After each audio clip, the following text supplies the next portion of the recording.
It's been a long time since Panasonic announced a new camera. The Panasonic S9 Mark II and the 2X were announced in January of 2023 with a brand new hybrid phase detect autofocus system. And that left many of us expecting that Panasonic would announce a follow-up to the S1 and the S1H sometime later in May or fall at the very latest. But Panasonic will be announcing a new camera on May the 22nd at 3 p.m. London time, the Panasonic S9. And the S9, from what we can see from the preliminary specifications, is going up against the very popular recently announced Fujifilm X100VI compact camera, with both cameras aimed squarely at content creators. And we've got these leaked images thanks to Andrea Pizzini of L Rumors and Sony Alpha Rumors. But despite being aimed at content creators, the leaked specifications, if that's what they are, the ones that we have today, they don't really shed light on too many video capabilities. I will talk about one very interesting one shortly because we have a new special button. But let's talk about, well, the sensor first. The sensor is going to be a 24.2 megapixel sensor. So that tells us a couple of things. Now, it is a full frame camera and it is a compact camera, but when you're dealing with 24 megapixels, that tells you that you're able to do all the way up to 6K video. So if the camera can do 6K, it's going to be able to do 6K 24, 25, and 30 frames per second. But it's definitely going to be able to do 6K over sample 4K. But to what frame rate? 24, 25, 30, definitely. 50 and 60 frames per second are also expected as well. But to push much further past that, at this price point, I don't think it's going to happen. Now, other capabilities of this camera, well, first of all, let's talk about what it doesn't have. It doesn't have an EVF, and that's not really surprising, and it's not going to have a mechanical shutter.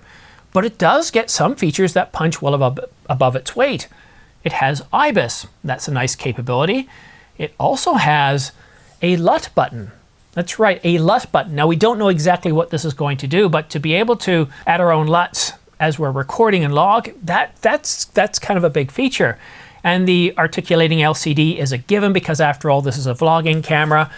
And in terms of colors, it's going to come in 4 colors: black and blue, green and red. And the price point? Well, it's going to be somewhere between $12.99 and $13.99, some $200 to $300 less than the Fujifilm X100VI. But if you're seriously interested in the S9, you should also consider the DJI Pocket 3 combo, priced at $699. Half the price of the Fujifilm X100VI and the Panasonic S9. And it's an already proven vlogging and streaming camera. I spoke to several content creators at NAB 2024, and they told me that it's the preferred camera. The biggest plus? No fuss with setting up the shot to set up exposure to get things looking good. No muss, no fuss. Here we are in May 2023, 7 months after it was released, and it's still out of stock. Just take a look at this time-lapse shot with the OSMO Pocket 3. It was shot in British Columbia, Canada by Mark Jobe.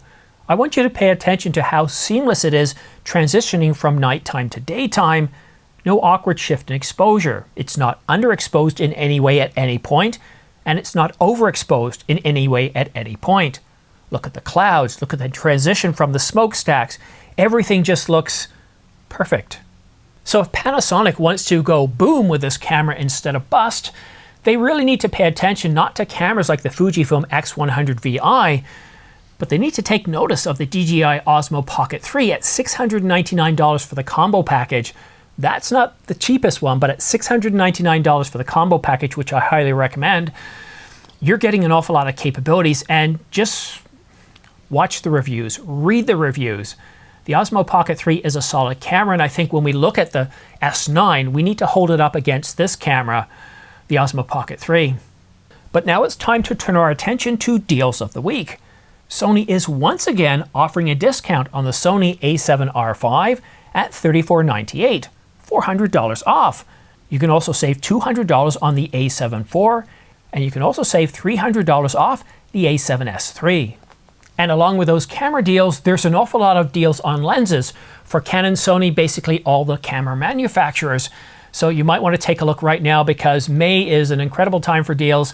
In terms of lenses, we have seen better deals on lenses. A lot of lenses are $300, $200, and $100 off, but we've seen them go as high as $500 off, but we might have to wait until Black Friday before we see those kind of deals. And if you do purchase from my pre-order links in the description down below, I do get a small commission back, anywhere from 3 to 12%, and that goes right back to supporting this channel.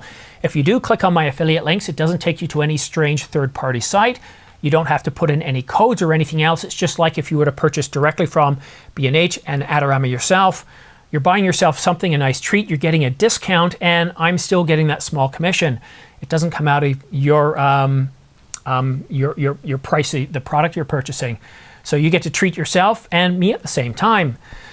However, I want to say a special thanks to everybody that have used my affiliate links over the past couple of days. Thank you very much. For those of you that watch this channel, that contribute to this channel, and in the last couple of weeks, the amount of support that I've received in the comments, thank you a lot. It means an awful lot to me. I appreciate it. Sometimes I'm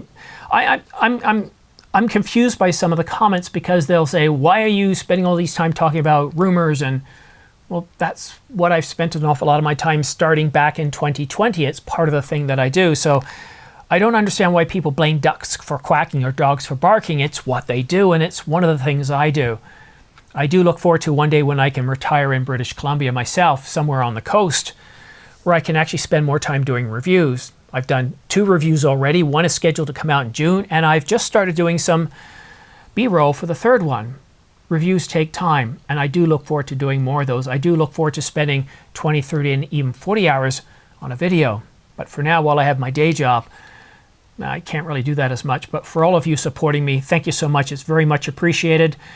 And thank you very much for watching me right to the end of this video. If you want to stay up to date on all the latest and greatest, you can go ahead and subscribe and choose all notifications. But the way the YouTube formula works, by just watching one video, it's probably going to recommend my videos to you for at least the next 2 to 4 weeks. However, on X, they've now changed the URL to X, so I'm going to start referring to it as X. Although we still tweet on X, we don't X on X.